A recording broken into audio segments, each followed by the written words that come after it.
professional wrestling business is not all sunshine and rainbows. It is about men and women going to their utmost limit just to make the fans cheer their name and bring joy to their faces. Though the business brings in fame and superstardom for most wrestlers, one thing that comes along with all that is tragedy. Ever since its inception, professional wrestling has been littered with tragic events which have left the affected wrestlers in trauma. Despite being faced with grave dangers, wrestlers usually get dragged into the vortex of hurting themselves, and some of them ultimately give up their lives. Here is a look at 5 names who started their careers dreaming of being the best in the business but ended up as tragic lessons for the generations to come. Number 5 on the list is Ultimate Warrior, who died at the age of 54. The Ultimate Warrior was a beast in his heyday. He spent a few years in the WWE, which was also known as WWF, before moving to WCW in the year 1998. He was a 2-time Intercontinental Champion,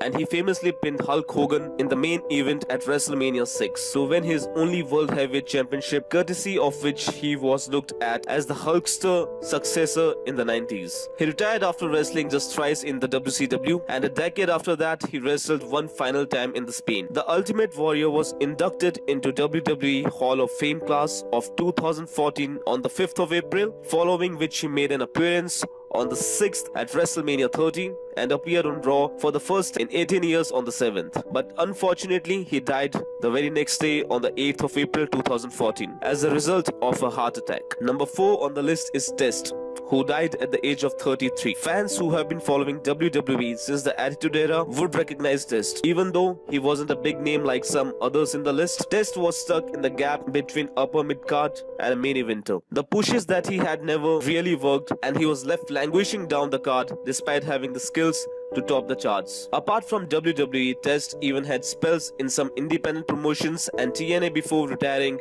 from in-ring action. However, he did not have much time to spend in retirement, as he died due to an overdose of oxycodone just 4 days before his 34th birthday. It was later revealed that he was suffering from a chronic brain injury due to repeated blows to his head, which might have happened while wrestling. Number 3 on the list is Umaga, who died at the age of 36. After starting off his career as part of various tag teams in the WWE, Ari Fatu finally found his footing in the business with the Umaga character. His new character brought him a new dimension as a superstar, and he soon found himself on the top of the card with big names like John Cena.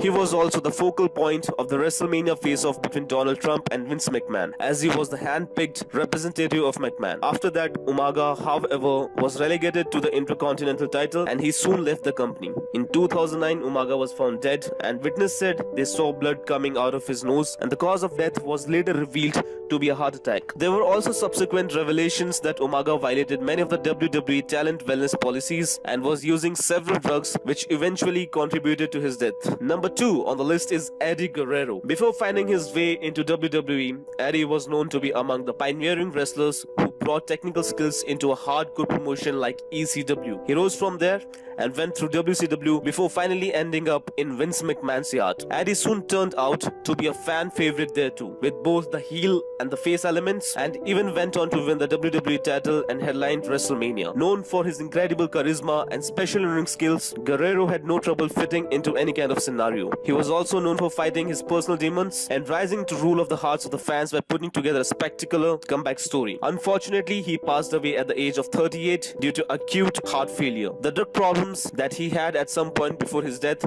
were blamed for the incident, and Eddie's death left a big void in the business, a void which is yet to be filled. Number 1 on the list is Chris Benoit, who died at the age of 40. You knew this was coming, didn't you? How can a list of WWE tragedies be complete without the name of Chris Benoit? Benoit was one of the wrestlers that I grew up watching who had a great impact on me. The way he won Royal Rumble, his joy at winning the WrestleMania match against Triple H and Shawn Michaels, his crippled cross face, those jumps from the pots of Elimination Chamber, the way he collapsed after Eddie's death, all those memories still remain in my head. Though it was concluded that he murdered his family and committed suicide, this is yet to be proven with credible evidence. Keeping that tragic climax apart, the life of Benoit as a wrestler is one that could be an inspiration for everyone out there. Even wrestlers like Daniel Bryan and others follow the style for which Benoit was known. Benoit's death was a shocking loss to the professional wrestling world,